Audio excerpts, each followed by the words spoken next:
ഭാരതത്തിനെതിരെ നിരന്തരം ഗൂഢാലോചന നടത്തി വിവാദത്തിലായ അമേരിക്കൻ നിക്ഷേപ കമ്പനി ഹിൻഡൻബർഗ് അടച്ചുപൂട്ടുന്നു. കമ്പനിയുടെ സ്ഥാപകൻ നെറ്റ് ആൻഡേഴ്സനാണ് ഔദ്യോഗിക പ്രഖ്യാപനം നടത്തിയത്. സ്ഥാപനം അടച്ചുപൂട്ടി ഒളിച്ചോടാൻ കാരണം അമേരിക്കയിലെ ഭരണമാറ്റമെന്നാണ് സൂചന. അതിനെ ഹിൻഡൻബർഗിന്റെ അടച്ചുപൂട്ടിന് പിന്നാലെ കോൺഗ്രസിനെ കടന്നാക്രമിച്ച് BJP രംഗത്തെത്തി.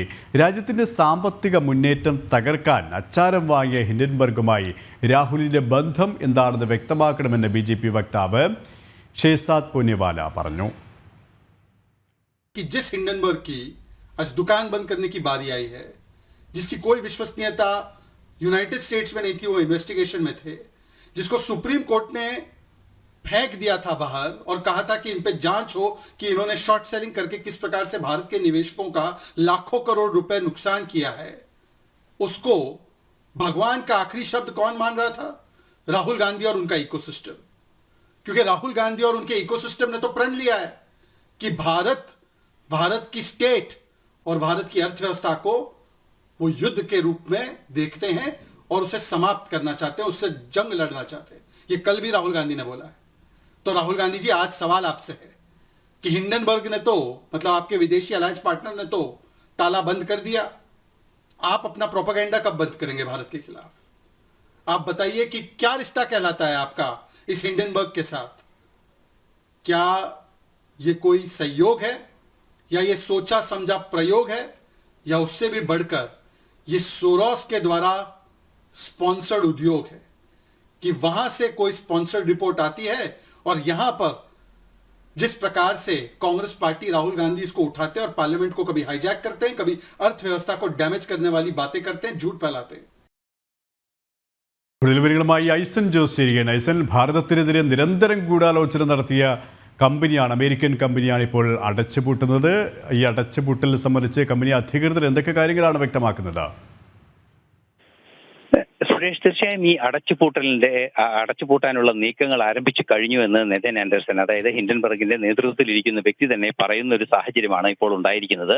ഇത് അടച്ചുപൂട്ടലിന്റെ കാരണങ്ങൾ വ്യക്തമായി പറയുന്നില്ല എങ്കിൽ കൂടി തങ്ങളുടെ ദൗത്യങ്ങൾ പൂർണ്ണമായി ഇനി എന്തെങ്കിലും സാഹചര്യം ഉണ്ടെങ്കിൽ അത്തരത്തിൽ പുനഃപ്രവർത്തനം ആരംഭിക്കാമെന്ന നിലപാടൊക്കെയാണ് അദ്ദേഹം അറിയിക്കുന്നത് എങ്കിൽ കൂടി ഇതിൽ നിന്നും നമുക്ക് വായിച്ചെടുക്കാവുന്ന വസ്തുത, ഡൊണാൾഡ് ട്രംപ് അധികാരത്തിൽ വരാനിരിക്കുന്നതോടെ അധികാരത്തിലെത്തുന്നതിന് ശേഷം ഇത്തരത്തിലുള്ള പ്രവർത്തനങ്ങൾ, അതായത് മറ്റു രാജ്യങ്ങളുടെ സാമ്പത്തിക സ്ഥിതിയെ തകർക്കുന്ന രീതിയിലുള്ള നീക്കങ്ങൾ നടത്തുന്ന ഷോർട്ട് സെല്ലിംഗ് എന്നൊക്കെ പറയുന്ന, സാങ്കേതികമായി ഷെയർ മാർക്കറ്റുകളിൽ പറയുന്ന ഇത്തരത്തിലുള്ള നീക്കങ്ങൾക്ക് വഴിവെച്ചു കൊടുക്കുന്ന ഒരു സംവിധാനത്തെ കർശനമായി, അല്ലെങ്കിൽ അത്തരം ഒരു നീക്കത്തെ കൃത്യമായി തടയും ഡൊണാൾഡ് ട്രംപിന്റെ നേതൃത്വത്തിലുള്ള ഭരണകൂടം എന്ന് മനസ്സിലാക്കിയതിന്റെ കൂടി അടിസ്ഥാനത്തിലാണ് ഇത്തരം ഒരു നീക്കം എന്നാണ് അറിയാൻ സാധിക്കുന്നത്. നിലവിലെ സാഹചര്യത്തിൽ ഉടൻ തന്നെ അടച്ചുപൂട്ടാനുള്ള നീക്കങ്ങൾ നടന്നുകൊണ്ടിരിക്കുന്നു എന്ന് തന്നെയാണ് മനസ്സിലാക്കാൻ സാധിക്കുന്നത്. അധികം വൈകാതെ, അല്ലെങ്കിൽ ഈ സാമ്പത്തിക വർഷത്തിന്റെ അവസാനമോ അല്ലെങ്കിൽ അതിന്റെ സാങ്കേതിക പൂർത്തീകരണങ്ങൾ തീർന്നു കഴിഞ്ഞാൽ അത് അടച്ചുപൂട്ടും എന്ന വിവരം തന്നെയാണ് ഇപ്പോൾ പുറത്തു വരികയും ചെയ്യുന്നത്. മാത്രമല്ല, ഇത് ഭാരതത്തിൽ വലിയ രാഷ്ട്രീയ കോളിളക്കങ്ങളിലേക്ക് പോകുന്നു എന്നത് കൂടിയാണ് മറ്റൊരു വാസ്തവം.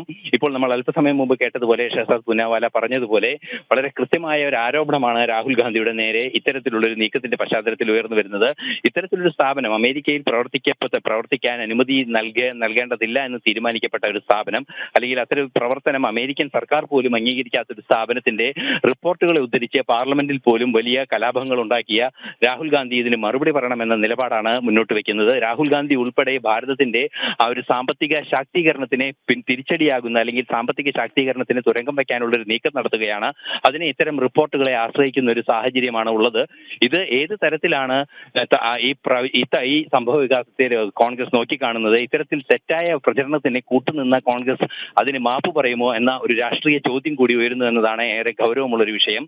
നമുക്കറിയാവുന്നതാണ്, ഡൊണാൾഡ് ട്രംപ് ഇത്തരത്തിലുള്ള സാമ്പത്തിക കുറ്റകൃത്യങ്ങളിലേക്ക് നയിക്കുന്ന നീക്കങ്ങൾക്ക് വളം വയ്ക്കുന്ന യാതൊരു നീക്കങ്ങളെയും അംഗീകരിക്കില്ല എന്ന നിലപാട് നേരത്തെ പ്രചാരണ വേളയിൽ തന്നെ വ്യക്തമാക്കിയിരുന്നു. അതിന്റെ ഒരു നടപ്പാക്കൽ കൂടിയാണ് ഹിൻഡൻബർഗ് അടച്ചുപൂട്ടുന്നതിനുള്ള നീക്കങ്ങൾ നടത്തുന്നതെന്നാണ്, അല്ലെങ്കിൽ നടത്തിയത് എന്നാണ് മനസ്സിലാക്കാൻ സാധിക്കുന്നത്. സ്വാഭാവികമായും ഭരണത്തിലേറിയാൽ കടുത്ത നടപടികൾ ഉണ്ടാകുന്ന ഭയം തന്നെയാണ് ഹിൻഡൻബർഗ് അടച്ചുപൂട്ടുന്നതിന് വേണ്ടിയുള്ള നീക്കത്തിലേക്ക് അതിന്റെ മാനേജ്മെന്റ് കടക്കുകയും ചെയ്തത്. സുരേഷ്, ഐസൻ ജോസ് ആണ് വിവരങ്ങൾ നൽകിയത്.